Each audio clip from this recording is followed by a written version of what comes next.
Hey, what's up? It's Zero back again. I really need to come up with a catchphrase or something if I'm going to be doing this, because everybody else seems to have one, but I'm just not clever enough to think one up at the moment. Either that or I'm lazy. Anyway, I got some really old gameplay here. I got this, I think, before my first Prestige even. I'm like level 40-something. I'm calling it Bitchmode Engage, because I'm playing super defensively on this one, but I still get a good score.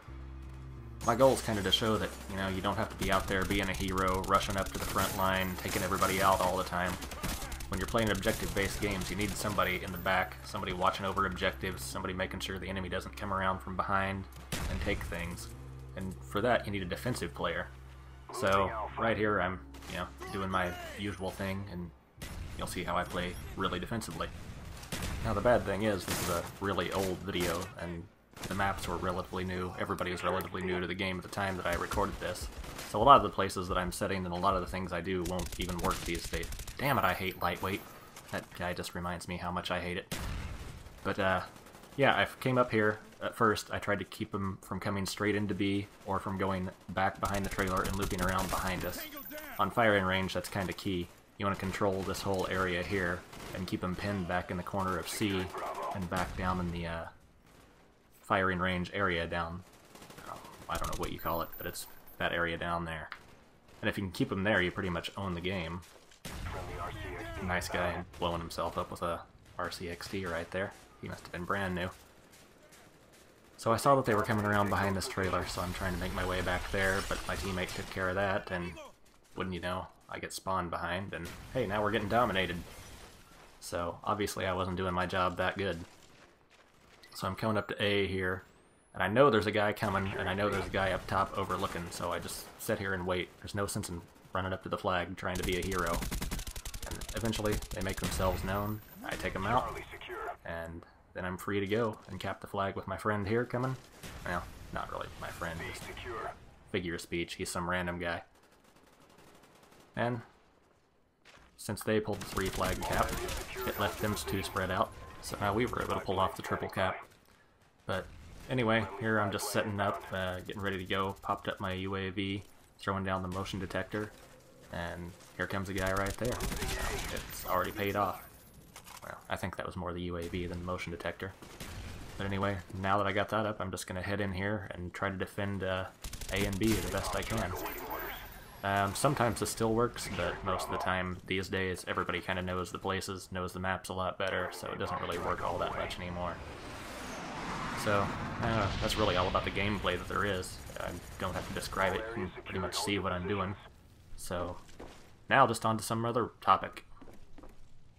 Everybody's always starting the console war, everybody likes to argue, so I don't know, why don't we bring up the old classical argument? Cats versus dogs. I've always been a cat person, but I kind of have a dog now, and I don't know, I'm kind of enjoying it. Just when I'm took him to get neutered today, so I kind of feel sorry for the poor little guy, but I don't know. I still am finding that I don't understand dogs as well as I do cats. I just seem to have a personality more geared toward cats. I think a lot of gamers do. Cats seem to just, not interfere, whereas dogs, they want to be involved with everything you do. He's always wanting to play, and I think if I threw him the controller and just let him chew on it, he could do better than half my teammates on most teams that I get. But it's just weird.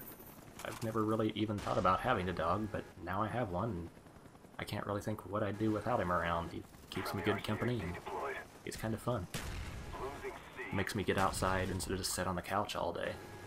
I mean, that's good for me. I don't see how I haven't turned into a stereotype yet. For a gamer, I'm actually not all that big. I've always had a lot of trouble gaining weight, so I guess it's kind of a blessing. Although, it seemed like about the time I turned 29, my metabolism stopped, and I started gaining a whole lot of weight. I gained like 20 or 30 pounds and didn't even notice it. And on somebody my size, that's a whole lot of weight. I went from 180 to over 200 pounds and never even knew. As soon as I noticed that and people started asking me about it, then I was just wondered what the hell had happened. I don't know how it got away from me like that. But I started going on an exercise regimen and watching what I eat a little bit more. About that time I ended up going to the doctor and found out that my cholesterol was high, so that was kind of embarrassing. I thought I would at least have until I was 50 before that happened. But what can you do about it? So now I have to start watching what I eat. And I think mainly the reason my cholesterol was high at that point was because I was really heavily on the pizza and beer diet. My roommate and I would order a couple stuffed crust pizzas from Pizza Hut pretty much every day of the week and sit down and eat those and drink beer and watch movies and play video games, and that was pretty much my life. So I don't know, I think having a dog is a blessing, but I still just don't get him the way I get cats. I used to have a cat from about the time I was 22 to I think 27, and he was awesome. He was a lot like a dog, but he was completely independent. He just liked to sit on the couch next to me and hang out. If I was watching a movie, he'd let me use him as a pillow. I swear that cat was a stoner, which probably makes sense because I was a pretty big stoner at that point in time too, so he probably was high. I didn't get him high. I mean, that would be kind of mean, getting an animal high. I know a lot of people think it's mean, but I have seen people and animals that want to get high. People smoke and their animals will come running up wanting you to blow a hit in their face. But I don't know, that just kind of seems a little bit mean to me, because how are you supposed to know how much a cat or a dog can smoke? Because, you know, just a little bit might get them really high. If you've ever been way too high or way higher than you intended, sometimes it's not all that great of a time. But at this point in time, I'm kind of wishing my puppy was a stoner, because he's just got way too much energy for me. So what's everybody else out there think? Dog person? Cat person? I think most gamers are more cat people, just because, you know, it doesn't require that much getting off the couch. They're pretty independent. You don't have to walk them. You don't have to take time out of your day, out of your relaxation time. You can still have a hobby. Or, as dogs, you know, they kind of need to be involved in your hobby. I don't know, I find myself looking for new hobbies now, trying to find my ways to get outdoors, things like that. And it's not all that bad. I luckily live in a place where there's a lot of outdoor stuff to do. I drive like an hour and a half to the west, I'm at the ocean.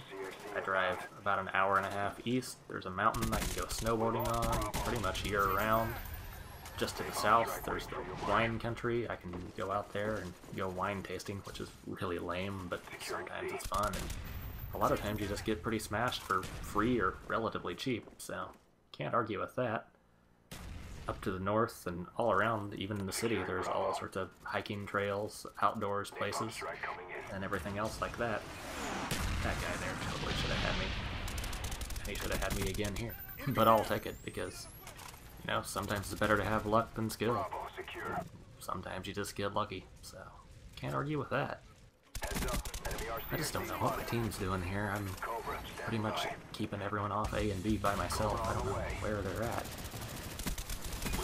If they're even... yeah, it looks like they're trying to rush C from behind, from what I see on the mini-map. I know there's a blue guy there, but it always puts one blue guy in theater mode, even though I'm not playing in a party. And I don't really have anybody to talk to on the microphone, so I don't know where anyone's at, but I know they're sure not guarding A, and they're sure not watching them come from the back of the trailer, because I'm racking up the kills doing that. So what's everybody else out there like to do outdoors-wise? Any fishermen or hunters or things like that? That's what I grew up doing. Pretty much all my spare time that I wasn't playing video games when I was young, I was outside either with a fishing pole in my hand or with a gun in my hand, walking through the fields, hunting whatever I could, whatever was in season. There was pretty much always something in season where I was from. But these days, I don't know, I live in kind of an urban area, so I can't get out and hunt or things like that, whereas where I lived before, I could just walk out my back door and be in the woods, pretty much. I could sure go outside and shoot a gun or do whatever I wanted in my own backyard all the time, but I don't think that would fly here.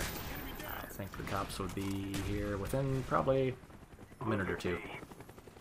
So, while it might be fun, probably not going to end well. Every once in a while I take my paintball guns outside and shoot at the trees, but sometimes I even think that's kind of pushing it. So here we are at the end of the game. We won. Finished the game with 36-4 with 8 defends, and the goal was defensive playing.